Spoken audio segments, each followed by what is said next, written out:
आज के लेक्चर में हम बात करेंगे टाइप्स ऑफ केमिकल रिएक्शन। ठीक है ना, कुछ रिएक्शन देखेंगे हम। चलो पहले स्टार्ट करते हैं हम कॉम्बिनेशन रिएक्शन। ठीक है, इससे पहले मैं बातें बता देना चाहता हूँ। यहाँ पे जो भी चीज़ें लिखी है ये सेम टू सेम आपके एनसीईआरटी में लिखी हुई है। ठीक है ना, मैं जस्ट उन चीज़ को कॉपी पेस्ट किया हुआ इधर। ठीक है, तो आप अपने एनसीईआरटी से लाइन बाय लाइन मिला सकते हो। ठीक है, तो देखो एनसीईआरटी कहती है we have learned in class ninth में आपने पढ़ा that during a chemical reaction, किसी केमिकल रिएक्शन के दौरान जब कोई केमिकल रिएक्शन हो रहा होता है, एटम्स ऑफ वन एलिमेंट, किसी एक एलिमेंट का जो एटम है, ठीक है ना, किसी एक एलिमेंट का जो एटम है, do not change into those of another element. ठीक है ना, मतलब क्या हुआ, मतलब मान लो अगर आपको मैं बोलूँ कि आपने लिया आयरन प्लस आपने लिया कुछ और केमिकल, मान लो HCl ले लो। ठीक है ना, HCl।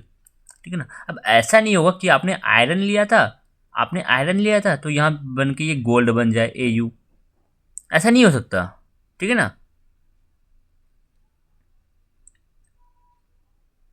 एक सेकेंड।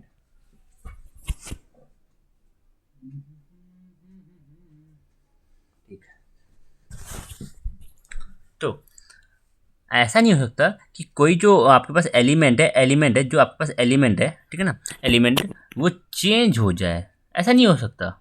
आयरन है तो आपको फाइनली आयरन ही देखने को मिलेगा। कौन है? ठीक है, तो एटम्स, एलिमेंट कभी चेंज नहीं होते हैं, ठीक है, नॉट डू एटम्स डिसअपियर। अब ऐसा भी नहीं है कि आपके रिएक्टेंट्स में आपके पास आयरन का एटम दिख रहा है बट प्रोडक्ट में आपको आयरन का एटम ना दिखे, ऐसा नहीं हो सकता। अगर रिएक्टेंट्स में, ठीक है ना, अगर रिएक्टेंट में आयरन एटम है, आयरन के एटम है, तो जो प्रोडक्ट होगा तो उसमें आपको आयरन के एटम दिखाई देंगे। ठीक है ना, तो ना ही एटम आपके डिसअपियर होते हैं, ना ही आपके एटम डिसअपियर होते हैं, ना ही वो चेंज होते हैं। ये नहीं है कि आयरन का एटम गोल्ड बन गया, ठीक है ना, हाइड्रोजन का एटम हीलियम बन गया, इधर रिएक्टेंट में ये हाइड्रोजन है, इधर हम हीलियम लिख दें, हीलियम कि हाइड्रोजन हीलियम में कन्वर्ट हो गया, ऐसा नहीं हो सकता। ठीक है, ना ये डिसअपियर होंगे। अगर इधर हाइड्रोजन दिख रहा है तो आपको प्रोडक्ट में भी कहीं ना कहीं हाइड्रोजन देखने को मिलेगा फ्रॉम दी मिक्सचर और अपीयर फ्रॉम एल्सवेयर। अब ऐसा भी नहीं है कि आपके पास मान लो यहाँ पे आयरन था, यहाँ पे आपके पास आयरन था, कुछ कोई और ही, जैसे यहाँ पे गोल्ड अपीयर हो गया, गोल्ड तो कभी था ही नहीं, गोल्ड का एटम तो कभी हमारे रिएक्टेंट में था ही नहीं, तो ये कहाँ से आ गया। तो कोई नई चीज़ अपीयर नहीं होती, कोई नया एटम अपीयर नहीं हो सकता। ठीक है ना ही कोई एटम डिसअपियर हो सकता है। ठीक है, और ना ही वो एटम चेंज हो सकता है। अब ये कॉन्सेप्ट में मत बोल देना कि आयरन चेंज होकर AU बन गया। ठीक है, तो हाँ, इतना तो हमें लॉजिक पता है। अब आगे देखो, बोलती है एनसीईआरटी कि एक्चुअली केमिकल रिएक्शंस, क्या हो गया, chemical reactions involve the breaking and making of bond between atom to produce new substance. मतलब समझो, जैसे कि हम एक एग्जांपल ले लेते हैं, क्या, मैग्नीशियम प्लस O2। ठीक है ना, हम बनाते थे MgO। पहली बात बताओ, मैग्नीशियम तो अकेला है, ये तो ठीक है, मैग्नीशियम अकेला है। जो O2 है, ऑक्सीजन और ऑक्सीजन के बीच में बॉन्ड है, ये इसी को तो हम बोलते हैं ना O2, इसी को तो हम बोलते हैं O2। ऑक्सीजन और ऑक्सीजन में बॉन्डिंग दिख रही है आपको, O2। ठीक है, इसी को तो हम बोलते हैं O2। ठीक है, तो ये O2 है। ठीक है, अब क्या हुआ, ये जो बॉन्ड है, ये बॉन्ड टूटा, दोनों ऑक्सीजन अलग अलग हो गए, ये ऑक्सीजन जाके जुड़ गया Mg से। ठीक है ना, दूसरा ऑक्सीजन भी आके जुड़ जाएगा Mg से, बैलेंस कर दिया। ठीक है ना, दूसरा ऑक्सीजन भी जाके दूसरे वाले Mg से जुड़ जाएगा। तो क्या हुआ, बॉन्ड टूटा। ठीक है ना, इनिशियल बॉन्ड टूटा, कुछ बॉन्ड टूटे और नया बॉन्ड बना।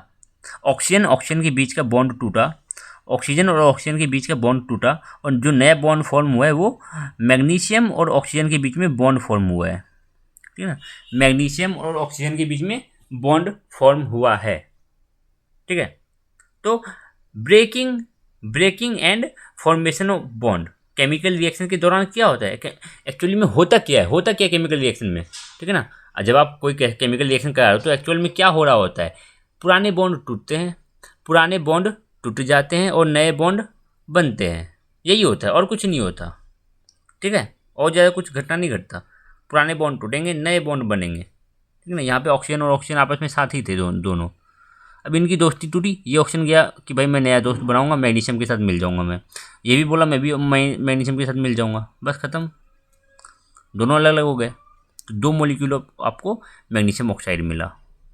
ठीक है, तो बोला जा रहा है there are mainly 5 types of chemical reaction, हम देखेंगे क्लास 10th में। ठीक है ना, 5 टाइप की केमिकल रिएक्शन। पहला रहने वाला है हमारा कॉम्बिनेशन। देखो नाम से ही क्लियर है, नाम से ही क्लियर है, कॉम्बिनेशन, कुछ कंबाइन हो रहा होगा। ठीक है ना, कॉम्बिनेशन, कंबाइन होना। ठीक है, तो देखो this is the type of chemical reaction in which two और more than two element combine to form single product. दो या दो से ज़्यादा एलिमेंट कंबाइन करके एक सिंगल प्रोडक्ट देते हैं, एक सिंगल कंपाउंड बनाते हैं। ठीक है, तो देखो देखो कैल्शियम है ऑक्साइड है, कैल्शियम ऑक्साइड क्या है, कैल्शियम ऑक्साइड। ठीक है ना, कैल्शियम ऑक्साइड। यहाँ पे क्या है आपको दिख रहा है, वाटर। ठीक है ना, आपको कैल्शियम ऑक्साइड दिखा, आपको वाटर दिखा। ठीक है, ये दोनों मिल गए, पूरा मिला। ठीक है, और आपको क्या मिला, कैल्शियम हाइड्रोक्साइड। ठीक है, तो ज़रूरी नहीं है कि यहाँ जो लिखा हुआ है this type of chemical reaction in which 2 or more then 2 element, जरूरी नहीं है कि वो एलिमेंट ही हो, कंपाउंड भी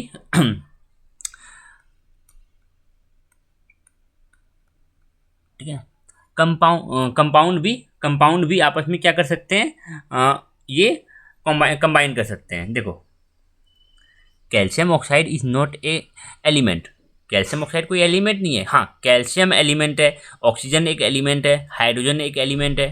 ठीक है ना, but calcium oxide is a compound. ठीक है ना, calcium oxide is a compound. तो दो कंपाउंड मिले और दोनों ने एक सिंगल कंपाउंड फॉर्म किया। ठीक है, तो दो एलिमेंट मिलके एक सिंगल दो एलिमेंट मिलके एक सिंगल प्रोडक्ट दे सकता है। ठीक है ना, दो एलिमेंट मिलके एक सिंगल प्रोडक्ट दे सकता है।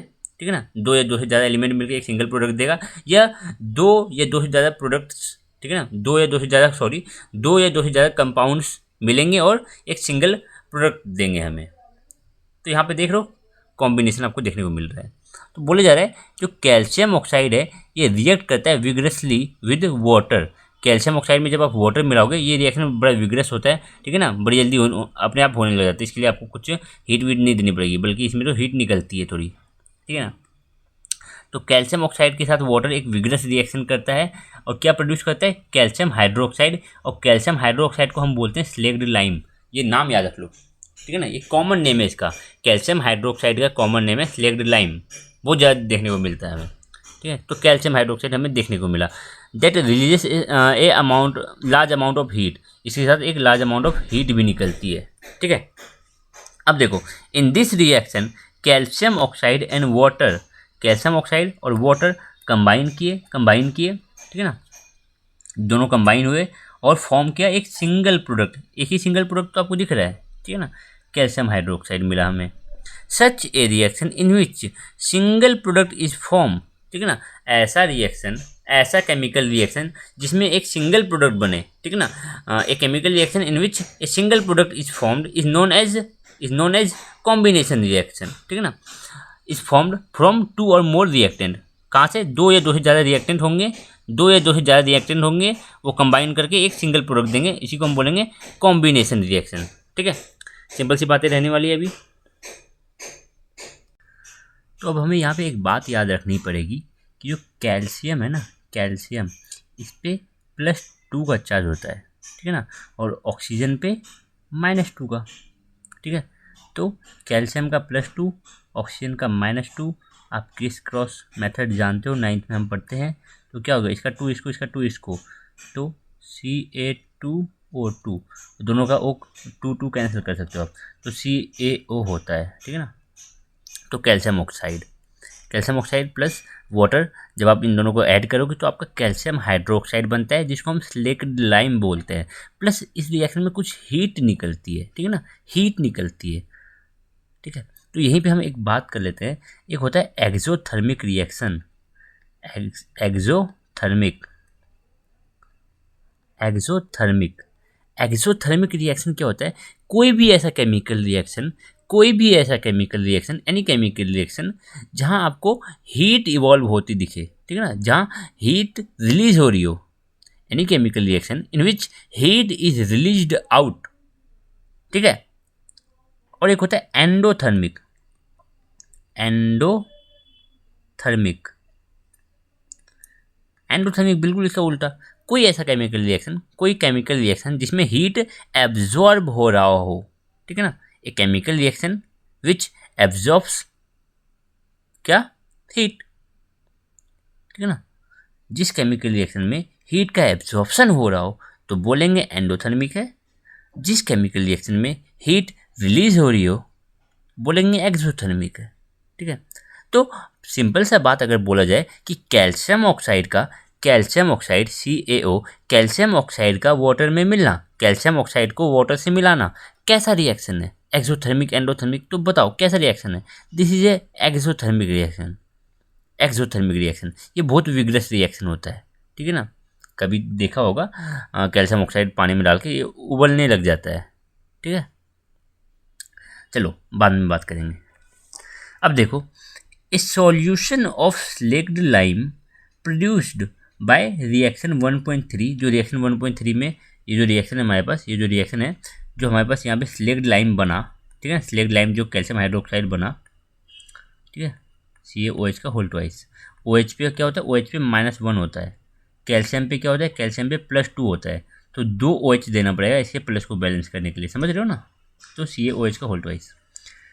तो जो स्लेक्ड लाइम प्रोड्यूस हुआ हमारे पास इक्वेशन 1.3 में, वो यूज किया जाता है वाइट वॉशिंग के लिए, ठीक है ना। ये जो हमारे पास स्लेक्ड लाइम प्रोड्यूस हुआ है इसको हम वाइट वॉशिंग के लिए यूज़ करते हैं, ठीक है ना। जो आप दुकान से लाते हो, दुकान से हम क्या लाते हैं? कैल्शियम ऑक्साइड लाते हैं, ठीक है ना। एक पैकेट आता है 5 kg का, 5 kg का पैकेट आता है। बिरला वाइट ऐसा कुछ सीमेंट आता है, वाइट सीमेंट ऐसा करके, पुट्टी पता नहीं, ठीक है। तो कैल्शियम ऑक्साइड होता है, उसमें फिर पानी मिलाया जाता है, बकेट में डाल के पानी मिलाया जाता है, देन कैल्शियम हाइड्रोक्साइड प्रोड्यूस होता है, स्लेक्ड लाइम। उसी को दीवार पे पोत दिया जाता है, ठीक है, लगा दिया जाता है। तो calcium hydroxide reacts slowly with carbon dioxide. जो आपके पास कैल्शियम हाइड्रोक्साइड बना, पानी में मिलाने के बाद जो कैल्शियम हाइड्रोक्साइड बना, तो जब उसको कैल्शियम हाइड्रोक्साइड को आप दीवार पे लगा दोगे तो हमारे एटमॉस्फेयर में क्या है? हमने जो दीवार में क्या लगा दिया? हमने दीवार में क्या लगाया बताओ? ये दीवार में हमने क्या लगाया? हमने लगाया कैल्शियम हाइड्रोक्साइड। हमने दीवार में क्या पोता? Calcium hydroxide. अब हमारे एटमॉस्फेयर में क्या प्रेजेंट है? हमारे रूम के एटमॉस्फेयर में क्या प्रेजेंट है? ठीक है ना, हमारे रूम में क्या प्रेजेंट है CO2, O2 भी है, ठीक है ना। तो एटमॉस्फेयर में प्रेजेंट जो CO2 होता है ना, जो कार्बन डाइऑक्साइड होता है, उससे जो एयर में प्रेजेंट CO2 है उससे रिएक्ट करके thin layer of calcium carbonate बना लेता है। जो हमारे पास, थोड़ा मिटाना चाहूँगा, एक सेकेंड थोड़ा, देखो सिंपल सी बात है, सिंपल सी, बिल्कुल सिंपल सी बात है, बिल्कुल एकदम सिंपल बात है। देखो सबसे पहले आपने क्या किया? सबसे पहले हमने बोला कि भाई बाज़ार से जाओ, कैल्शियम ऑक्साइड लेके आओ, उसमें पानी मिलाओ, आपका बन जाएगा कैल्शियम हाइड्रोक्साइड, ठीक है ना। ये हमने कर लिया। अब हम बोलेंगे कि इस कैल्शियम हाइड्रोक्साइड को दीवार में चोप दो, पोत दो। तो इस कैल्शियम हाइड्रोक्साइड को हमने दीवार में पोत दिया, ठीक है ना, वॉल में पोत दिया, लगा दिया। अब हमारे पास जो रूम में जो एयर है उसमें प्रेजेंट है CO2, तो दीवार में हमने ये लगा दिया, ये चीज़ हमने दीवार में लगाई, ठीक है ना। तो अब ये जो है CO2, जो हमारे रूम में जो एयर है, एयर के में जो CO2 है उससे रिएक्ट करके क्या बना लेगा? Calcium carbonate. Calcium carbonate, calcium carbonate का फॉर्मूला होता है CaCO3, CaCO3, ठीक है ना, कैल्शियम कार्बोनेट प्लस थोड़ी वाटर निकलती है इस रिएक्शन में, ठीक है ना, ठीक है। तो आप फैन चला दोगे तो ये वाटर तो ऐसे ही सूख जाएगा, ठीक है। तो ये जो कैल्शियम कार्बोनेट बना, ये जो कैल्शियम कार्बोनेट फॉर्म हुआ, थिन लेयर बनती है, ठीक है ना, thin layer of calcium carbonate form हो जाती है। देखो आपने क्या था ना, आपका ये दीवार था, आपने इतनी मोटी लगाई, आपने ये दीवार में इतना मोटा लगा दिया, क्या? कैल्शियम हाइड्रोक्साइड, इतना मोटा आपने कैल्शियम हाइड्रोक्साइड का पुट्टी कर दिया। अब ये जो बिल्कुल थिन लेयर, कलर बदल सकते हैं क्या? ठीक है, ये जो है ये बिल्कुल थिन लेयर, इतनी सी लेयर, बिल्कुल थिन लेयर जो होगी, ये रिएक्ट करके, ये जो इतना सा जो कैल्शियम हाइड्रोक्साइड होगा, ये रिएक्ट करके कैल्शियम कार्बोनेट फॉर्म कर लेगा, ठीक है ना, कैल्शियम कार्बोनेट फॉर्म कर लेगा। तो वही बोले जा रहा है, एयर से रिएक्ट, एयर में प्रेजेंट CO2 से रिएक्ट करके एक thin layer of calcium carbonate form कर लेता है, ठीक है, कैल्शियम कार्बोनेट फॉर्म कर लेता है on wall. Calcium carbonate is formed after 2 to 3 days of white washing. आपने वाइट वॉशिंग किया तो 2 से 3 दिन के अंदर आपके पास कैल्शियम कार्बोनेट की थिन लेयर बन जाती है, ठीक है, and gives a shiny finish to the wall. उसके बाद जो वॉल होता है वो ज़्यादा सफ़ेद कलर का दिखाई देता है। देखना, जब आपने मान लो आपने आज पुट्टी करवाया तो 2 दिन 3 दिन के बाद देखोगे ना, तो वो ज़्यादा शाइन मारेगा, ज़्यादा सफ़ेद हो जाएगा। इनिशियली वो थोड़ा डार्क सा रहता है, लेकिन जैसे से वो सूख जाता है 2-3 दिन के बाद, जो कैल्शियम कार्बोनेट का फॉर्मेशन हो जाता है, तो उसके बाद वो ज़्यादा शाइन मारता है, ठीक है ना, ज़्यादा वो वाइटिश हो जाता है। It is interesting to note that the chemical formula of marble is also calcium carbonate. जो मार्बल होता है ना, मार्बल पत्थर, तो मार्बल का केमिकल फार्मूला भी कैल्शियम कार्बोनेट ही होता है, ठीक है ना, ये चीज़ आपको याद रखनी है, ठीक है। तो अगर एक आध नंबर में कहीं भी पूछ लिया जाए कि मार्बल का केमिकल फार्मूला बताओ, तो ये मत बोलना कि NCERT में कहीं है ही नहीं, तो बता रखा है, डू यू नो कि मार्बल का जो केमिकल फार्मूला है वो कैल्शियम कार्बोनेट ही होता है, ठीक है। तो सिंपल सी चीज़ें थी, बढ़ते हैं आगे। हाँ, यहाँ पे कुछ दे रखा था एक्टिविटी 1.4 कि take a small amount of calcium oxide ले लो, CaO, ठीक है ना, कैल्शियम ऑक्साइड लो, देन इसको क्या करो, कैल्शियम ऑक्साइड को हम क्विक लाइम भी बोलते हैं, और इसको आप बीकर में लो, देन फिर इसमें वाटर ऐड करो, कैल्शियम ऑक्साइड में वाटर ऐड करो, ठीक है। अब क्या देखोगे आप, हाँ हमें तो पता है ना, कैल्शियम ऑक्साइड में हमने वाटर ऐड किया तो क्या बन जाएगा, कैल्शियम हाइड्रोक्साइड। अभी अभी तो हमने देखा CaOH का होल ट्वाइस। टच दी बीकर एज सोन। अब जब बीकर टच करोगे तो आपको क्या पता चलेगा, थोड़ा सा गर्म होगा ना, हमें पता है, इसके साथ थोड़ी हीट भी निकलती है, तो बीकर का टेम्परेचर थोड़ा राइज हो जाएगा, ठीक है ना। Do you feel any change in temperature? Yes, temperature raise हो जाता है, टेम्परेचर थोड़ी बढ़ जाती है, ठीक है। क्यों? क्योंकि ये एक एक्सोथर्मिक रिएक्शन है, ये कैल्शियम ऑक्साइड विग्रस रिएक्शन करता है वाटर के साथ, और हीट रिलीज होती है इस प्रोसेस में। बस इतनी बातें बतानी है हमें, ठीक है। आ जाओ, let us discuss some more example of combination reaction की। कुछ और एग्जाम्पल देख लो।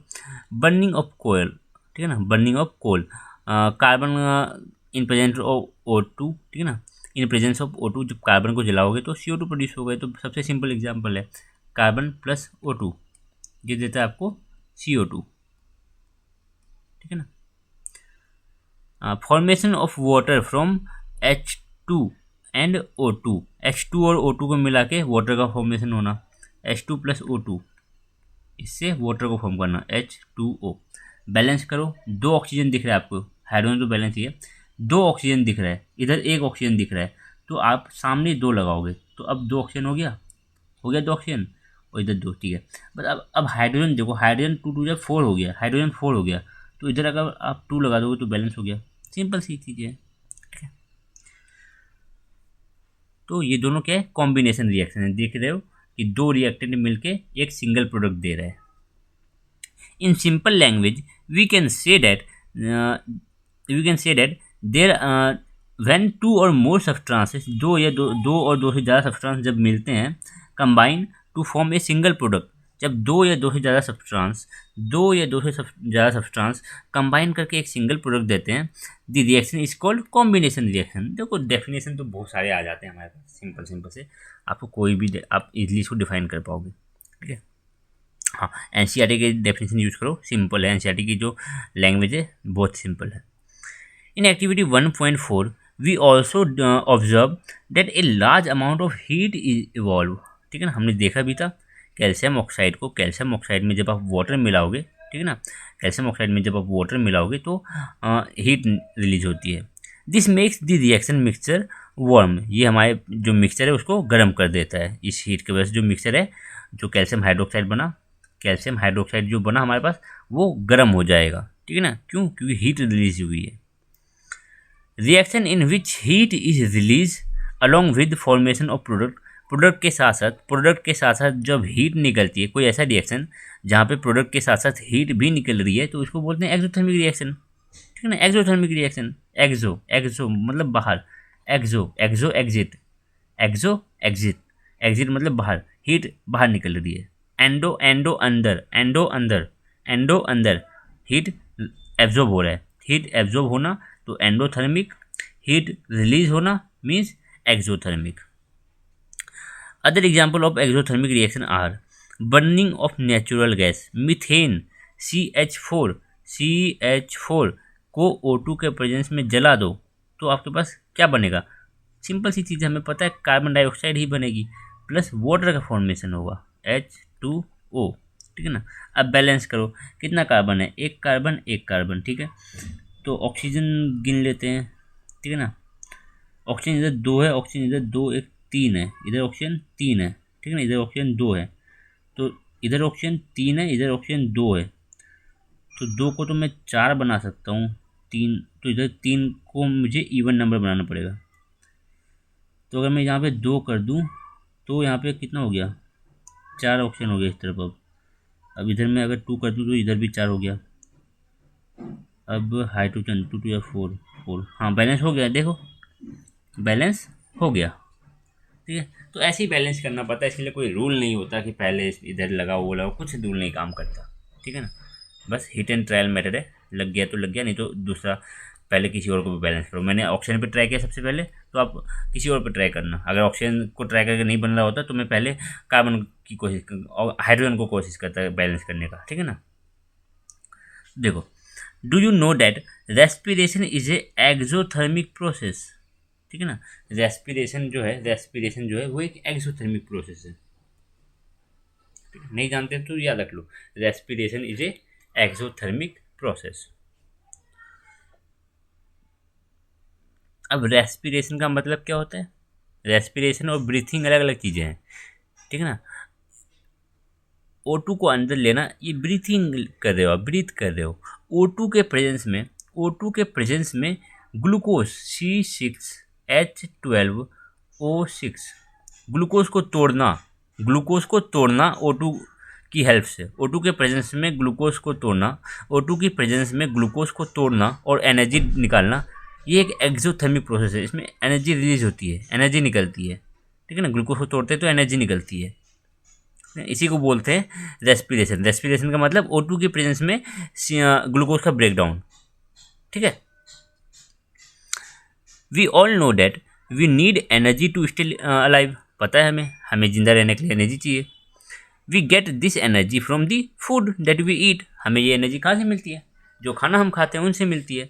During digestion food is broken down into simpler substance, आप इतनी बड़ी रोटी खाते हो तो क्या आपकी शरीर इस रोटी को एब्जॉर्ब कर लेता है? नहीं, इस रोटी को बिल्कुल बारीक बारीक, बिल्कुल छोटे छोटे, बिल्कुल जो मोलिकुलर लेवल पे तोड़ोगे तब जाके उसको एब्जॉर्ब किया जाएगा।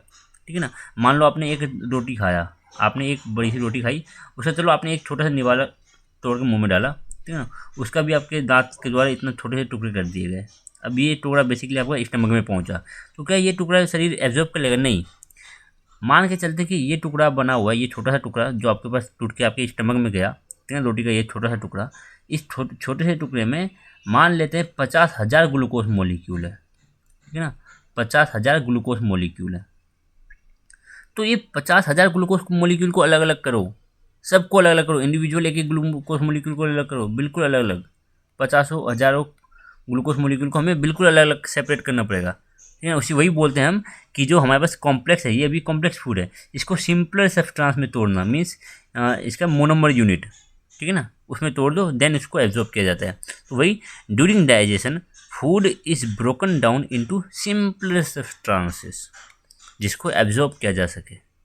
ठीक है, for example rice, potato, bread contain carbohydrate, इनमें कार्बोहाइड्रेट होता है। ठीक है ना, तो हम बिल्कुल कार्बोहाइड्रेट को तोड़ लेंगे। The carbohydrate are broken down into to form glucose, carbohydrate को तोड़ के हम ग्लूकोज बना लेंगे। ठीक है, अभी आप इतना ही समझ के रखो कि carbohydrate is made up of glucose. ठीक है ना, carbohydrate is made up of glucose, वैसे ज़रूरी नहीं है ग्लूकोज ही हो, बहुत सारे होते हैं, ग्लूकोज, फ्रक्टोज, रेफनोज। ठीक है ना, बहुत सारे, बस अभी हम इतना मान के चलते हैं। हम खाते हैं रोटी, रोटी में कार्बोहाइड्रेट होता है, कार्बोहाइड्रेट बना होता है ग्लूकोज से। हमारी बॉडी ग्लूकोज को एब्जॉर्ब कर सकती है, तो एक एक ग्लूकोज मोलिक्यूल को अलग अलग करना पड़ेगा। वही बोल रहे हैं हम कि इसको कॉम्प्लेक्स फूड को सिंपलर सब्सटेंसेस में ब्रोक डाउन करो, तोड़ दो।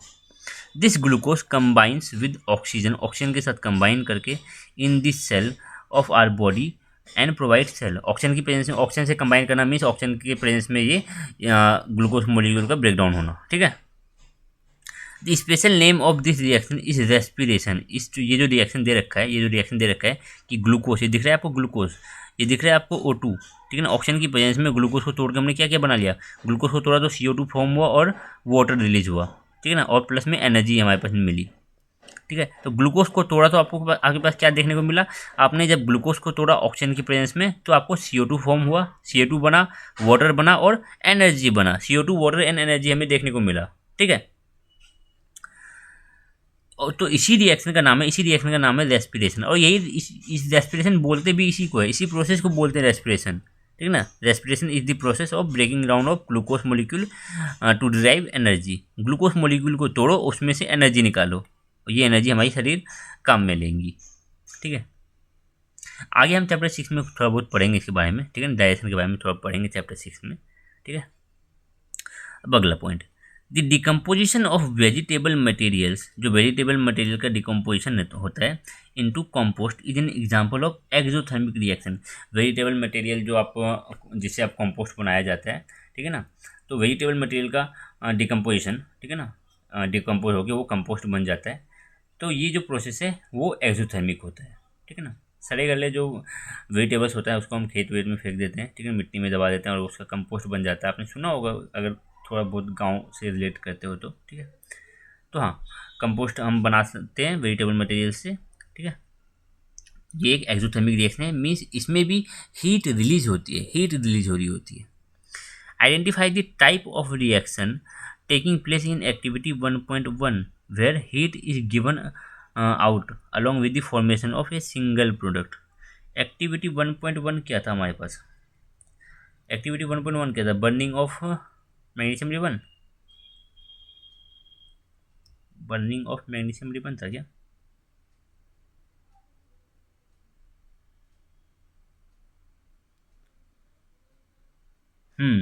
ये बर्निंग ऑफ मैग्नीशियम रिबन है। ये बर्निंग ऑफ मैग्नीशियम रिबन क्या है, ये एक एक्सोथर्मिक प्रोसेस है, हीट निकल रही है, ठीक है ना, हीट निकल रही है।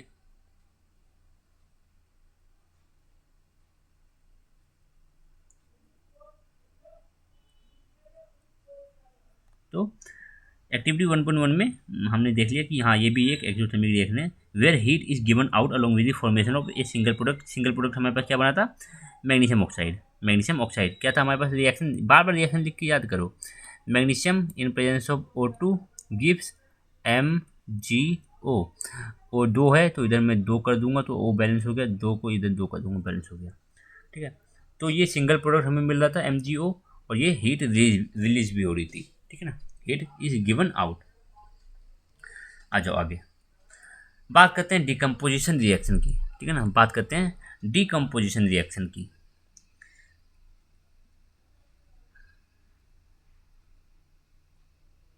ठीक, तो एक्टिविटी 1.5 यहाँ पे बता रखा है कि take 2 gram of ferrous sulphate, 2 gram ferrous sulphate का क्रिस्टल ले लो, ठीक है ना, 2 ग्राम फेरस सल्फेट क्रिस्टल ले लो इन ए ड्राई बॉइलिंग ट्यूब, एक बॉइलिंग ट्यूब में ले लो, ठीक है ना, ड्राई सूखा हुआ ट्यूब में। तो फेरस सल्फेट ले लिया हमने, फिर आगे क्या करना है, note the colour of the ferrous sulphate. Ferrous sulphate का कलर देख लो पहले इनिशियली क्या है, ठीक है। अब आगे heat the boiling tube over the flame of the burner और स्पिरिट लैम्प। स्पिरिट लैम्प या तो बर्नर से आप अपने ट्यूब को क्या करो, हीट करो, as shown in the figure. Observe the colour of the crystal after heating. इसको हीट करने के बाद फेरस सल्फेट को जब हीट करोगे, ठीक है ना, तो बाद में जब फेरस सल्फेट को हीट करने के बाद जो बचेगा, जब थोड़ा देर हीट कर लोगे तब देखो उसका कलर क्या हो गया, तो वो उसका कलर चेंज हो जाएगा, फेरस सल्फेट का कलर चेंज हो जाएगा। और फेरस सल्फेट क्या, फेरस सल्फेट ही चेंज हो गया, फेरस सल्फेट कन्वर्ट हो गया फेरिक ऑक्साइड में, ठीक है। अब देखो हमारे पास जो फेरस सल्फेट होता है, जो फेरस सल्फेट होता है जब उसको हीट करोगे, जब उसको हीट करोगे तो वो क्या होता है, वो फेरिक ऑक्साइड में कन्वर्ट हो जाता है, Fe2O3, FeSO4, FeSO4 ferrous sulphate, FeSO4 is ferrous sulphate, SO4 is sulphate ion, तो FeSO4 ferrous sulphate, Fe2O3 is ferric oxide, ठीक है ना, फेरस सल्फेट फेरिक ऑक्साइड। तो फेरस सल्फेट को जब हम हीट करेंगे तो वो फेरिक ऑक्साइड बन जाएगा, सिंपल है, सिंपल है, ठीक है ना। प्लस SO2 गैस रिलीज करेगा और SO3 गैस रिलीज करेगा। Sulphur dioxide and sulphur trioxide, दोनों का जो स्मेल होता है, सल्फर डाइऑक्साइड और सल्फर ट्राइऑक्साइड का जो स्मेल होता है वो थोड़ा पंजेंट स्मेल होता है, ठीक है ना। और इनका तो कोई कलर नहीं होता, ये जो गैस है तो गैस का इधर कोई कलर हमें देखने को नहीं मिलता है, कलरलेस गैस है, ठीक है।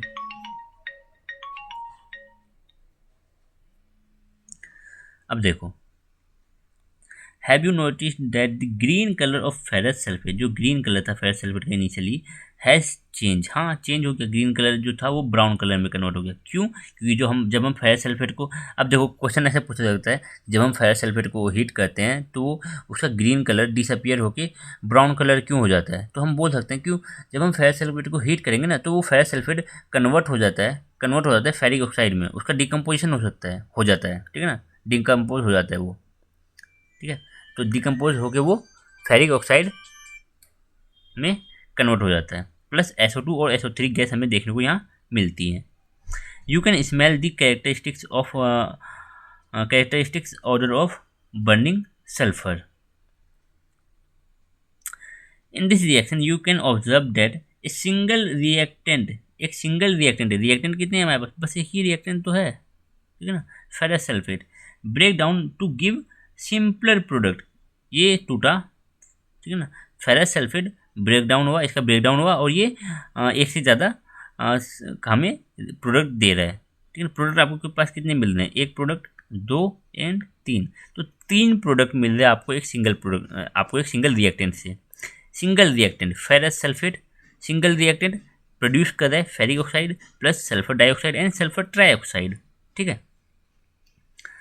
This is called decomposition reaction, इसी को हम बोलते हैं डिकम्पोजिशन रिएक्शन, जहाँ पे एक सिंगल रिएक्टेंट ब्रेक डाउन करके, एक सिंगल रिएक्टेंट का ब्रेक डाउन होता है और वो टू या मोर देन टू हमें प्रोडक्ट देखने को मिलता है, ठीक है।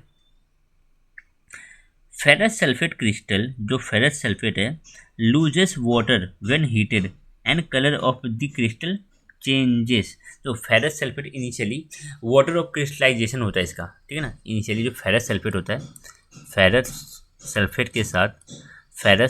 के साथ कुछ वाटर मॉलिक्यूल अट्रैक्टेड होते हैं, ठीक है ना, फेरस सल्फेट के साथ कुछ वाटर मॉलिक्यूल अट्रैक्टेड होते हैं, ठीक है ना, फेरस सल्फेट के साथ कुछ वाटर मॉलिक्यूल अट्रैक्टेड होते हैं, basically 7 water molecule ferrous sulphate के साथ अट्रैक्टेड रहते हैं, जुड़े रहते हैं, ऐसे बोल सकते हो, ठीक है ना। तो उसका, तो फेरस सल्फेट का जो वाटर ऑफ क्रिस्टलाइजेशन है, ठीक है ना, water of crystallisation ferrous sulphate का है 7 वाटर ऑफ क्रिस्टलाइजेशन है, मीन्स फेरस सल्फेट के साथ 7 वाटर अट्रैक्टेड है, ठीक है, 7 वाटर मॉलिक्यूल इससे अट्रैक्टेड है। जब आप फेरस सल्फेट को हीट करोगे तो ये जो 7 वाटर मॉलिक्यूल है ये लूज हो जाएंगे, वाटर लूज हो जाएगा और इसका कलर चेंज हो जाएगा, ठीक है ना, इसका कलर चेंज हो जाएगा।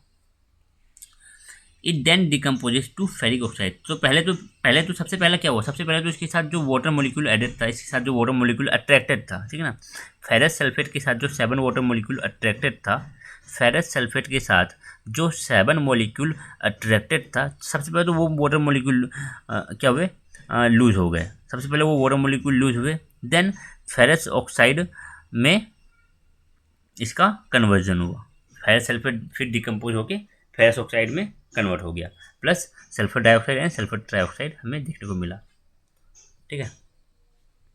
Ferric oxide is a solid, जो फेरिक ऑक्साइड है वो सॉलिड होता है, वाइल SO2 और SO3 तो गैस है, सल्फर डाइऑक्साइड और sulphur trioxide is a gas और फेरिक ऑक्साइड यहाँ पे हमारा सॉलिड है, ठीक है। तो इस रिएक्शन में सबसे पहले क्या हुआ, फेरस सल्फेट ने 7 वाटर ऑफ क्रिस्टलाइजेशन को लूज किया, ठीक है ना, 7 वाटर मॉलिक्यूल को लूज किया, ठीक है, फिर इसका डिकम्पोजिशन हुआ, डिकम्पोज होके ये क्या बने, फेरिक ऑक्साइड, डिकम्पोज होके ये ferric oxide plus SO2 plus SO3 form किया, जहाँ पे हम जानते हैं कि जो फेरिक ऑक्साइड है वो एक सॉलिड है और SO2 और SO3 is a gas. These type of chemical reactions are just opposite of combination। Combination में जुड़ती हैं, इसमें कॉम्बिनेशन में दो से ज़्यादा रिएक्टेंट जुड़ के एक सिंगल प्रोडक्ट देती है। इसमें एक रिएक्टेंट टूट के दो या दो से ज़्यादा प्रोडक्ट बनाती है। एक रिएक्टेंट टूट के दो या दो से ज़्यादा प्रोडक्ट बना रही है, ठीक है। In decomposition reaction combination combined element, ठीक है ना, in decomposition reaction combined element और compound split up into two और मोर सिंपलर सब्सटेंस, ठीक है। जो हमारे पास ऐसा आप सिंपली बोल सकते हो, जो रिएक्टेंट है वो स्प्लिट अप कर जाते हैं, वो स्प्लिट कर जाते हैं और दो या दो से ज़्यादा हमें प्रोडक्ट देखने को मिलते हैं, सिंपल प्रोडक्ट होते हैं, ठीक है ना।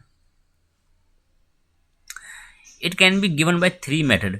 अब जो इसका ब्रेक डाउन है, ठीक है, इसका जो ब्रेक डाउन है कि आप एक सिंगल रिएक्टेंट को तोड़ के दो या दो से ज़्यादा प्रोडक्ट बना रहे हो। इसका जो ब्रेक डाउन है, इसको तोड़ने का तरीका है क्या है, इसको हीट दे के तोड़ सकते हो, हीट दे के इसका ब्रेक डाउन कर सकते हो, इलेक्ट्रिसिटी दे के इसको ब्रेक डाउन कर सकते हो और सनलाइट से इसका ब्रेक डाउन कर सकते हो, ठीक है ना। सनलाइट से ब्रेक डाउन कर सकते हो, इलेक्ट्रिसिटी से और हीट से, ठीक है। तो थर्मल डिकम्पोजिशन मीन्स हीट को यूज़ करो और अपने रिएक्टेंट को ब्रेक डाउन करो, ठीक है ना, ब्रेक करो।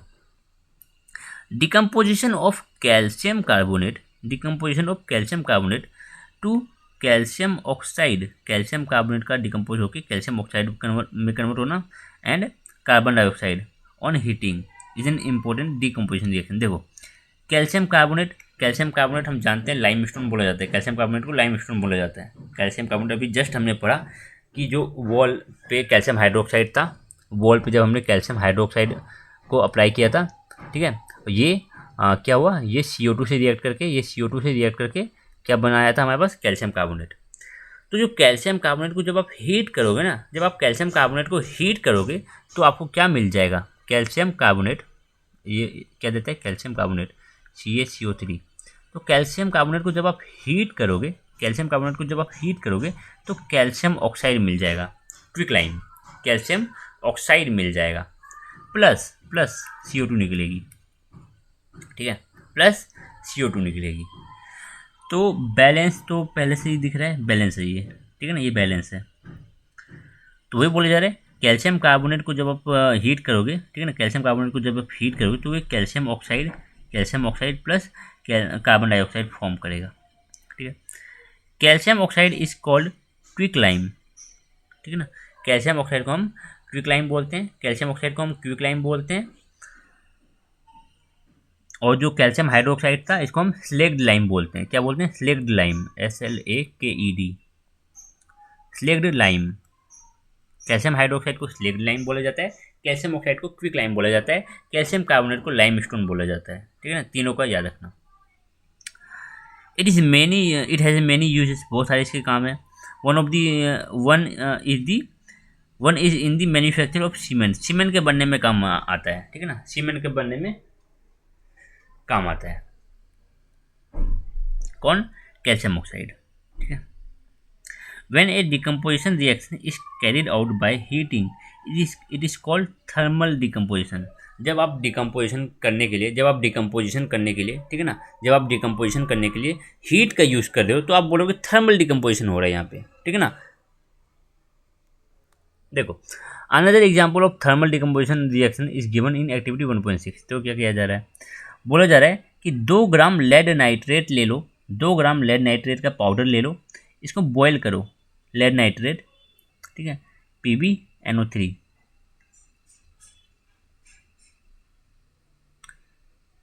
होल ट्वाइस, ठीक है। तो PbNO3 का होल ट्वाइस लो, इसको क्या करो, हीट करो, तो आपको lead oxide plus nitrogen NO2 gas, ठीक है, nitrogen dioxide NO2 gas plus O2 gas देखने को मिलेगा, ठीक है ना। Hold the boiling tube with a paper of tongs से आपको उसको पकड़ना है, और उसका जो ये जो माउथ है, ठीक है ना, जो ओपनिंग है टेस्ट ट्यूब का, वो अपने फेस से अवे रखनी है, ठीक है, दूर रखनी है। इसको हीट करनी है। और आपने क्या ऑब्जर्व किया, तो आपने ऑब्जर्व किया कि कुछ गैस प्रोड्यूस हो रही है, कुछ गैस प्रोड्यूस हो रही है, और लेड नाइट्रेट नीचे सेटल डाउन हो जाएगा। ठीक है, सॉलिड फॉर्म, सॉलिड होता है लेड नाइट्रेट, सॉलिड फॉर्म बनेगा। तो लेड नाइट्रेट आपको नीचे सेटल डाउन करते दिख जाएगा, और कुछ गैस इवॉल्व हो रही है हमारे पास।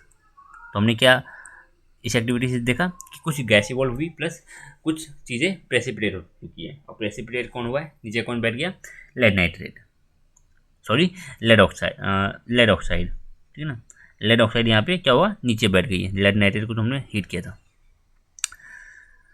तो let us perform some more decomposition reaction in given activity 1.7 1.8। तो 1.6 तो समझ में आ गया ना आपको, 1.6 तो सबसे ईजी था। लेड नाइट्रेट को जब आप हीट करोगे तो लेड ऑक्साइड बनेगा, लेड ऑक्साइड नीचे सेटल डाउन हो जाएगा, प्लस NO2 गैस रिलीज होगी, प्लस O2 भी गैस रिलीज होगी। दो गैस रिलीज होती है, NO2 और O2, और लेड ऑक्साइड नीचे सेटल डाउन करता है। अब अगला